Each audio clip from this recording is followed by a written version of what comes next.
दोस्तों, ये कहानी है यूक्रेन में रहते एक ऐसे टीचर की जो इतना गरीब था कि वो अपनी प्रेग्नेंट वाइफ के साथ एक झोपड़ी वाले घर में रहता था और उसे स्कूल में बच्चों को पढ़ाने के लिए भी साइकिल पर जाना पड़ता था। लेकिन एक दिन उसकी जिंदगी में कुछ ऐसा हुआ जिससे उसकी पूरी की पूरी जिंदगी ही पलट गई। एक दिन कुछ रशिया के सोल्जर्स उसकी वाइफ के साथ बहुत गलत करने की कोशिश करते हैं और जब वो उनसे लड़ती है तो वो रशियंस उसे जान से मार डालते हैं। जिसके बाद वो टीचर अपनी पत्नी का बदला लेने के लिए अपनी कलम साइड में रखकर यूक्रेन का सबसे खतरनाक स्नाइपर बनता है और उसका निशाना इतना सटीक था कि वो 5 किलोमीटर दूर से भी अपने टारगेट को शूट करके मार गिराता है। लेकिन वो कैसे उन रशियन सोल्जर्स से अपनी पत्नी की मौत का बदला लेता है और उसे अपने इस मिशन में किन किन खतरनाक भयानक मुसीबतों का सामना करना पड़ता है, चलिए जानते हैं। तो कहानी की शुरुआत यूक्रेन के एक पीसफुल एरिया डेनवर्स को दिखाते हुए होती है, जहां मिकोला नाम का एक आदमी अपनी प्रेग्नेंट वाइफ नास्टिया के साथ एक छोटी सी झोपड़ी में रहता था। वो दोनों अपनी मैरिड लाइफ में बहुत खुश थे। नास्टिया एक ड्राइंग आर्टिस्ट थी, उसे ड्राइंग बनाना और लकड़ी पर नक्काशी करना बहुत पसंद था। एक दिन वो मिकोला की सुरक्षा के लिए लकड़ी का एक एंजल बनाकर मिकोला के बाजू में बांध देती है। मिकोला उनके घर के पास ही एक स्कूल में मैथ पढ़ाता था। वो रोज अपनी साइकिल से बच्चों को पढ़ाने स्कूल जाया करता था। उसके घर के बाहर सफेद रंग का एक शांति का प्रतीक बना हुआ था। यहाँ पर हम देखते हैं कि मिकोला के घर पर कोई इलेक्ट्रॉनिक उपकरण जैसे टीवी वगैरह नहीं होने के कारण उन्हें दुनिया की कोई खबर नहीं मिल पाती थी। जब मिकोला स्कूल में जाता तो ब्रेक के टाइम वहीं थोड़ी देर टीवी पर न्यूज देख लिया करता था। ऐसे ही एक दिन टीवी पर दिखाई जा रही न्यूज से उसे पता चलता है कि यूक्रेन की राजधानी में प्रोटेस्टर्स को मारा जा रहा है और रशिया यूक्रेन पर हमला करके उस पर कब्जा करना चाहता है। अब इस खबर को सुनने के बाद निकोला क्लास में बच्चों को पढ़ाने के लिए जाता है और वो बच्चों को बड़े प्यार और अच्छे तरीके से पढ़ाता है। लेकिन इसी क्लास में इवान नाम का एक बदमाश लड़का भी पढ़ता था जो मिकोला को बिल्कुल भी पसंद नहीं करता था और इसीलिए उसे जब भी मौका मिलता तो वो मिकोला की इंसल्ट करता और मिकोला को स्कूल से हटवाने के बारे में ही सोचता रहता। पर मिकोला उसकी हरकतों से कभी गुस्सा नहीं होता था। एक दिन सुबह जब मिकोला स्कूल पढ़ाने के लिए जा रहा होता है तो रास्ते में वो कुछ सोल्जर्स को खड़ा देखता है जिन पर वो ज्यादा ध्यान नहीं देता और आगे बढ़ जाता है। अब जैसे ही वो स्कूल पहुंचता है तो देखता है कि पूरा का पूरा स्कूल खाली पड़ा है, जिससे वो थोड़ा सोच में पड़ जाता है। तभी वो टीवी पर एक न्यूज देखता है जिसमें दिखाया जा रहा था कि यूक्रेन पर कब्जा करने के लिए रशियन आर्मी यूक्रेन में घुस चुकी है, जिससे उसे समझ में आ जाता है कि उसने रास्ते में जो सोल्जर्स देखे थे वो दरअसल रशियन सोल्जर्स थे। अब पूरा मामला समझते ही वो तुरंत अपने घर की तरफ भागता है क्योंकि नास्टिया घर पर अकेली थी। लेकिन अब बहुत देर हो चुकी थी क्योंकि रशियन सोल्जर्स उसकी पत्नी को पकड़कर पीट रहे थे और जब मिकोला अपनी पत्नी को बचाने की कोशिश करता है तो रशियन सोल्जर्स उसे भी पकड़कर मारने लगते हैं। मिकोला उनसे रिक्वेस्ट करता है कि मेरी पत्नी प्रेग्नेंट है, इसलिए तुम लोग प्लीज उसे मत मारो। ये सुनकर रशियन सोल्जर उनके घर को आग लगाकर वहाँ से जाने लगते हैं। अब अपने घर को जलता हुआ देख नास्टिया गुस्से में आकर रशियन सोल्जर्स पर जैसे ही पत्थर मारने लगती है तो एक रशियन सोल्जर उस पर गोली चलाकर उसे मार डालता है। मिकोला अपनी वाइफ की बॉडी के पास बैठकर फूट फूट कर रोने लगता है। कुछ घंटे बाद 2 यूक्रेनी सोल्जर्स मिकोला के पास आते हैं और उसकी पहचान करने के बाद उसकी पत्नी नास्टिया के लिए दुख प्रकट करते हैं और उसके लिए कब्र खोदकर मिकोला को कहते हैं कि अपनी पत्नी को यहाँ दफना दो। मिकोला अपनी पत्नी को उस कब्र में दफना देता है। अब क्योंकि रशियन सोल्जर्स ने उसके घर को जला दिया था और उसकी पत्नी को भी मार डाला था, इसलिए अब वो बदले की आग में जल रहा था कि कब वो रशियन सोल्जर्स से अपनी पत्नी की मौत का बदला लेगा। इसलिए वो यूक्रेन सोल्जर्स को रिक्वेस्ट करता है कि मुझे भी अपने साथ ले चलो और मैं भी यूक्रेन आर्मी में शामिल होना चाहता हूँ। ये सुनकर यूक्रेनी सोल्जर्स उसे अपने साथ मिलिट्री बेस में ले जाने लगते हैं। लेकिन जाने से पहले मिकोला लकड़ी के उस एंजल को अपने पास रख लेता है जो उसकी वाइफ ने उसकी सुरक्षा के लिए बनाया था। जब वो मिलिट्री बेस में पहुंचते हैं तो वहां उनका कमांडर मिकोला को आर्मी में शामिल नहीं करता और कहता है कि ये बंदा जासूस भी हो सकता है। लेकिन मिकोला कमांडर को कहता है कि रशियन सोल्जर्स ने मेरे घर को जला दिया और वो लोग मेरी पत्नी को मेरी आंखों के सामने मारकर वहां से चले गए, इसलिए मेरे पास अब जीने की कोई वजह नहीं बची और मैं रशियन सोल्जर्स को मारकर ही दम लूंगा और अपने देश को बचाऊंगा ताकि रशियन सोल्जर्स किसी और के घर को ना उजाड़ें। ये सुनकर कमांडर मिकोला को यूक्रेन आर्मी में भर्ती कर लेता है और उसकी ट्रेनिंग शुरू हो जाती है। मिकोला को बंदूकों के बारे में कुछ भी नहीं पता था और जब बाकी के सोल्जर्स बंदूकों को असेंबल कर रहे होते हैं तो मिकोला उनके सामने सबसे स्लो बंदूक असेंबल करता है, जिससे सभी सैनिकों को लगता है कि वो कभी भी एक अच्छा सोल्जर नहीं बन पाएगा। लेकिन मिकोला अपना पूरा फोकस ट्रेनिंग पर लगाता है ताकि वो जल्द से जल्द एक अच्छा सोल्जर बन पाए। और ऐसे ही एक दिन जब वो ट्रेनिंग कर रहा होता है तो वो अपने सीनियर्स को कहता है कि मुझे मिकोला कहकर मत बुलाओ। वो अपना कोड नेम रेवन रखता है, जिस पर उसके सीनियर्स उस पर हंसते हैं और उसे कहते हैं कि कोड नेम ऐसे ही किसी को नहीं मिलता, उसके लिए बहुत मेहनत लगती है, जिससे मिकोला अपनी पूरी कोशिश से ट्रेनिंग में लगा रहता है। रात को जब सभी सिपाही सो रहे होते थे तब भी मिकोला अकेले ही अपनी प्रैक्टिस जारी रखता था।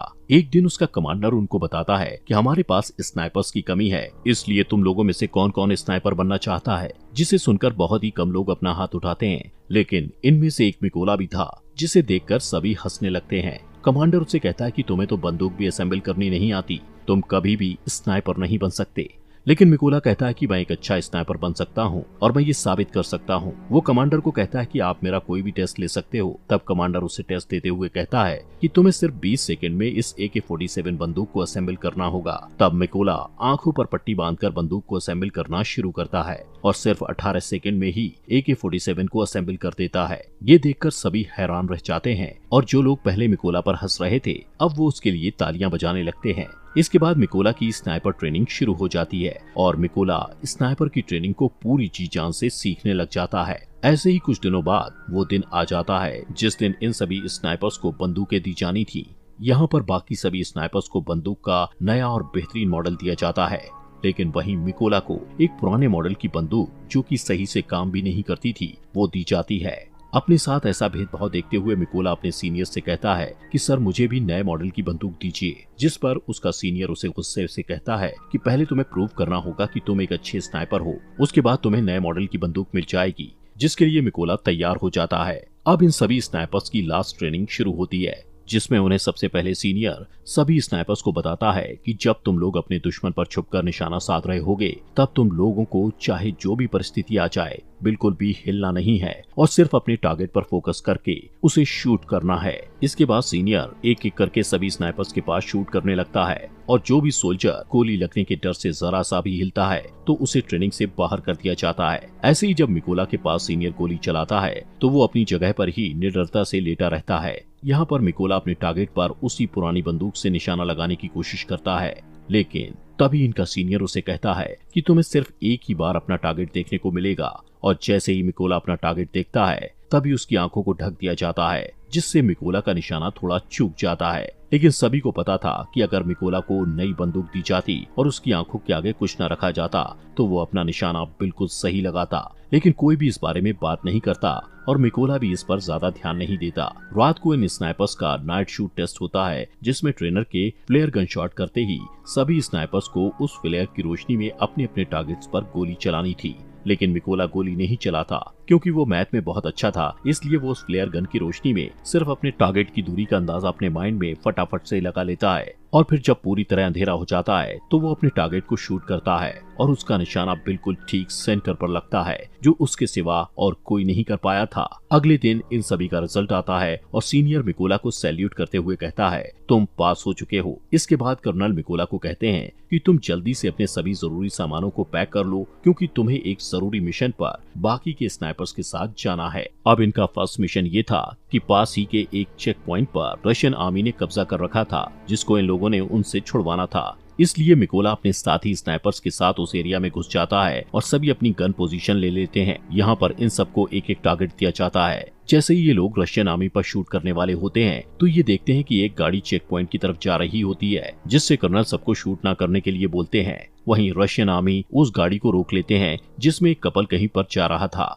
रशियन आर्मी उन्हें गाड़ी से बाहर निकालकर उनका पासपोर्ट लेकर अपने पास रख लेते हैं और उन्हें काफी बुरी तरह से टॉर्चर करने लगते हैं, जिसे देखकर जैसे ही कर्नल स्नाइपर को शूट करने के लिए कहता है तो एक ही झटके में सभी स्नाइपर्स अपने अपने टारगेट को शूट करके निपटा देते हैं। अब इन स्नाइपर्स का पहला मिशन सक्सेसफुल हो गया था, इसलिए ये सभी खुशी खुशी वापस बेस में आते हैं। तब मिकोला वहाँ देखता है कि उसके बाकी के साथी बेस में नहीं है और जब वो इसके बारे में पूछता है तो उसे पता चलता है कि वो एक दूसरे मिशन पर गए हुए हैं। यहाँ पर मिकोला को ये भी पता लगता है कि उस मिशन पर उसके कई साथी मारे गए हैं और उन सबको एक ही स्नाइपर जिसका नाम सेरी है उसने मारा है, जो रशियन आर्मी का सबसे बेहतरीन स्नाइपर है।